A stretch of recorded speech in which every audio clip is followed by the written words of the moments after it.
بسم اللہ الرحمن الرحیم اور السلام علیکم۔ ایران اسرائیل جنگ میں تباکن حملے ابھی بھی جاری ہے۔ اسرائیل نے ایران پر دوبارہ حملہ کیا اور ایران نے ایک بار پھر اسرائیل پر حملے کیے۔ تازہ ترین صورتحال کیا ہے یہ آپ کے سامنے رکھیں گے۔ دوسری طرف آپ کے سامنے عمران خان کے کیسز کے حوالے سے آپ کے سامنے خبر رکھیں گے کہ عمران خان کے کیسز جو ایک پٹیشن دائر کی گئی تھی لطیف کوسہ کی جانب سے عمران خان کے صحت کے حوالے سے، اس پر کیا رد عمل سامنے آئے وہ آپ کے سامنے رکھیں گے۔ سپریم کورٹ نے اس پر کیا فیصلہ کیا یہ آپ کے سامنے رکھیں گے۔ دوسری طرف علیمہ خان نے آج میڈیا سے گفتگو کرتے ہوئے کیا کہا ہے وہ آپ کے سامنے رکھیں گے۔ ایک عمران خان کے حوالے سے شاہد خٹک نے ایک بہت بڑا بیان دیا ہے۔ شاہد خٹک کا کیا کہنا تھا یہ بھی آپ کے سامنے رکھیں گے اور کچھ دیگر خبریں بھی آپ کے سامنے رکھیں گے۔ سب سے پہلے جو آپ کے سامنے رکھیں وہ ایران اور اسرائیل کے درمیان جو جنگ چل رہی ہے۔ ایک طرف تو دیکھا جا سکتا ہے کہ ایران جھکنے سے انکاری ہے اور جو پہ در پہ وہ حملے کرتا جا رہا ہے، چاہے امریکن ایئر بیس ہے اس پر بھی حملے کرتا جا رہا ہے، اور جو قطر، عمان، مسقط اور دیگر جو ممالک ہیں اس پر بھی حملے، اور جس میں بالخصوص سعودیہ پر بھی انہوں نے حملے کیے۔ خبر ایجنسی کے مطابق کہ سعودی جو تیل ریفائنری ہے ان پر بھی جو ہے نا حملہ کیا گیا ہے۔ یہ سارا جو ہے نا ایران نے کیا ہے، اور یہ سارے حملہ حالانکہ اس پر ایک یہ بہت بڑے پوائنٹ جو میں آپ کے سامنے رکھتا ہوں کہ ایسے کچھ معاملات ہوتے ہیں تو اس پر جب کوئی ملک کی یا بیرونی ملک میں کوئی ایسے معاملات ہوتے ہیں بالخصوص مسلم کنٹری میں، تو اس فوراً OIC کا اجلاس طلب کیا جاتا ہے۔ لیکن اس دفعہ OIC کا جنگ کو 48 گھنٹے ہونے کو، لیکن اب تک OIC کا اجلاس طلب نہیں کیا گیا ہے۔ جس پر شاہد خٹک نے کیا کہا ہے وہ میں آپ کے سامنے رکھ دیتا ہوں، اور انہوں نے عمران خان کے حوالے سے کیا کہا ہے وہ تو میں آپ کے سامنے رکھ دیتا ہوں، لیکن پہلے ذرا جنگی صورتحال کا جائزہ لے، پھر میں آپ کے سامنے ساری ڈیٹیل سے آپ کے سامنے خبریں رکھوں گا۔ اسرائیل کی جانب سے کئی جگہوں پر حملے کرنے کے بعد مسلم ممالک جو قطر اور دیگر جو جگہوں پر جب ایران نے حملے کیے تو اس کے بعد سے مسلم ممالک بھی ایران سے پیچھے ہٹنے لگے ہیں، کیونکہ جب ایسے معاملات ہوتے تھے تو OIC کا اجلاس ہو جاتا تھا، لیکن اب OIC کا اجلاس اس وجہ سے نہیں ہو رہا کیونکہ اس نے ڈائریکٹ جو حملے کیے انہوں نے ایئر بیسز جو امریکہ کے ایئر بیسز ہے، لیکن قطر کے اندر ہے، عمان کے اندر ہے، سعودیہ کے اندر ہے اور دیگر ممالک کے اندر ہے، لیکن جب ایران نے اس پر حملہ کیا اور اس کے بعد سے جو مسلم ممالک کے ساتھ بھی ان کی بات جو ہے نا خراب ہو گئی۔ لیکن یہاں پر بہت بڑا سوال یہ سامنے آ رہا ہے کہ ایران کے پاس اب تو کوئی ایسا بڑا لیڈرشپ نہیں، آرمی چیف بھی ان کا شہید ہو چکا ہے، سپریم لیڈر بھی ان کا شہید ہو چکا ہے، اور ایسی کوئی بڑے عہدیداران بھی ان کے شہید ہو چکے ہیں۔ اب احکامات کون دے رہا ہے یہ بہت بڑا سوال ہے، اور اسی کا جواب ڈھونڈنے کے لیے بہت سے لوگ جو ہے نا اس چیز کو دیکھ کر کافی پریشان ہے کہ ایران اس طریقے سے پے در پہ حملے کیوں کرتا جا رہا ہے، اور حالانکہ ان کو کوئی کمانڈ کرنے والا بھی نہیں ہے۔ لیکن میں آپ کو بتا دوں کہ پاسدارہ انقلاب ان کا تو ایسا ہو سکتا ہے کہ انہوں نے اس سے پہلے بھی جب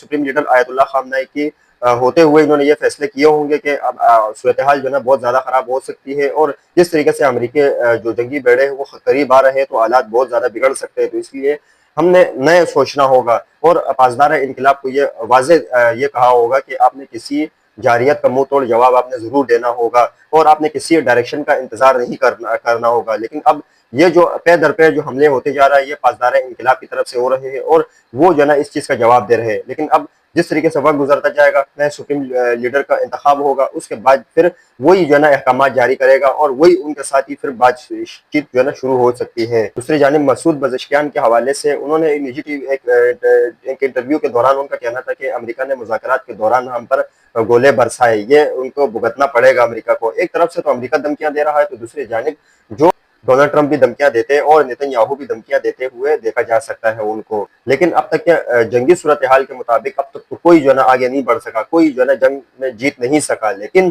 اب تک جو ملکی اور دیگر معاملات پہ جو ہے نا کافی اثر پڑ چکا ہے۔ لیکن یہاں پر پورے جنگ کے ماحول میں جب پاکستان تحریک انصاف کے کارکنوں نے کیا بیانات دیے ہیں وہ میں آپ کے سامنے رکھ دیتا ہوں، کیونکہ ایک طرف تو پورے جنگ کا ماحول ہے تو دوسری جانب شاہد خٹک کہتا ہے کہ اگر عمران خان جیل کے باہر ہوتے تو وزیر اعظم اگر جیل کے باہر اور وزیر اعظم ہوتے تو وہ OIC کا اجلاس ہو چکا ہوتا، کیونکہ ضروری ہے۔ اس سے پہلے بھی جب کوئی ایسا غالباً کوئی ایسا معاملہ ہوا تھا تو عمران خان نے فوراً OIC کا اجلاس بلا لیا تھا، مگر یہ قیادت مؤثر قیادت ہونے کی وجہ سے پورے عالم اسلام جنگی صورتحال کا شکار ہے۔ یہ صرف ایک شخص کرتا ہے اور اس کا نام ہے عمران خان۔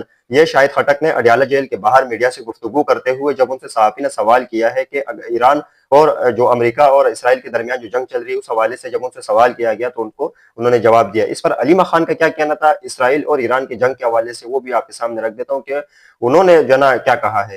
آیت اللہ خامنہ کے شہادت پر علیمہ خان غمزدہ۔ آیت اللہ خامنہ عظیم لیڈر تھے، عظیم انسان تھے، اور شہادت کی تمنا رکھنے والے تھے۔ میرے خیال میں پاکستان میں ہر کوئی غمزدہ ہوگا۔ یہ علیمہ خان نے آیت اللہ خامنائی کے حوالے سے میڈیا سے گفتگو کی ہے۔ سلمان اکرم راجہ کی گفتگو رکھتا ہوں۔ سلمان اکرم راجہ کہتے ہیں کہ آج کی صورتحال سے آج جو سپریم کورٹ میں جو ہوا اس سے بالکل میں خوش نہیں ہوں۔ عمران خان کے وہ اسپتال منتقل کرنے کا معاملہ ایمرجنسی کا ہے، لیکن ججز اس معاملے کو 7 دن کے لیے ڈیلے کرنا چاہتی ہے۔ بیرسٹر سلمان اکرم راجہ کی میڈیا سے گفتگو۔ مزید کہتے ہیں کہ ہم کل اسلام آباد ہائی کورٹ میں نئی درخواست دائر کریں گے اور موقف اپنائیں گے کہ عمران خان کو فوری الشفا انٹرنیشنل اسپتال منتقل کیا جائے۔ اگر کل بھی اگر سنوائی نہیں ہوگی تو پھر ہم ہر سطح پر آواز بلند کریں گے۔ یہ سلمان اکرم راجہ کی میڈیا سے انہوں نے گفتگو کی ہے۔ آج اسلام آباد ہائی کورٹ کے ججز سے یہ امید لگا کر گئے وہاں پر کہ ہمارے کیسز کو سنے جائیں گے۔ ججز کہتے ہیں کہ آپ لوگوں کو بڑی جلدی ہے۔ یہ الفاظ ذرا سننے والے ہیں۔ وہ کہتے ہیں کہ ججز کہتے ہیں کہ آپ لوگوں کو بہت زیادہ جلدی ہے۔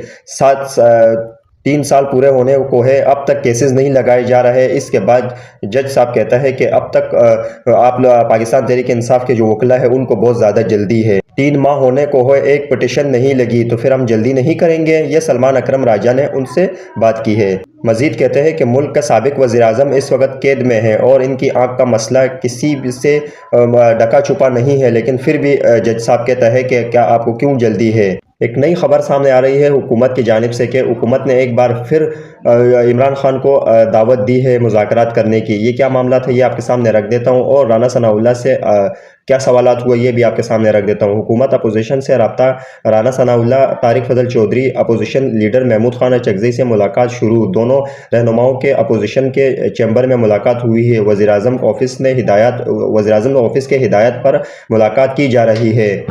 اور یہی سوال جب بیرسٹر گوہر سے ہوا تو انہوں نے کہا کہ اپوزیشن لیڈر سے جو حکومتی وفد کی ملاقات جاری ہے۔ علامہ راجہ ناصر عباس کو بھی شرکت کے لیے بلایا گیا ہے۔ بانی پی ٹی آئی کی ہدایت واضح ہے کہ ایوان کے اندر اور باہر فیصلہ محمود خان اچکزئی ہی کریں گے۔ لیکن یہاں پر جب سوال کیا گیا، کیونکہ پاکستان تحریک انصاف کے بھی 2 طرح کے لوگ ہیں، کیونکہ ان کو اس چیز کا اندازہ نہیں ہوتا کہ آگے سے کیا فیصلہ سامنے آئے۔ صحافی کے سوال پر جب انہوں نے بیرسٹر گوہر سے سوال کیا کہ آپ کو پیغام موصول ہوا ہے کہ پاکستان تحریک انصاف کے ساتھ حکومت کی وفد ملاقات کرنے کے لیے جا رہی ہے، جس پر بیرسٹر گوہر نے کہا ہے کہ حکومت کا پیغام موصول ہو چکا ہے۔ محمود خان اچکزئی صاحب نے مشاورت کے لیے وقت مانگا ہے۔ ہم پارٹی رہنماؤں سے مشاورت کرنے کے اجلاس کے بعد پھر اس پر جو ہے نا اپنا رد عمل دیں گے۔ بیرسٹر گوہر علی خان کی میڈیا سے گفتگو۔ دیکھتے ہیں کہ اس پر پاکستان تحریک انصاف کا اپنا کیا موقف آتا ہے، حکومت کے ساتھ وہ کن معاملات پر وہ جا کے ان کے ساتھ جو ہے نا ان کے معاملات سیٹ ہوتے ہیں۔ یہ تھی آج کی خبریں اور بھی ہے، لیکن مجھے یہاں سے اجازت دیجیے گا۔ اللہ آپ کا حامی و ناصر ہو۔ پاکستان زندہ باد۔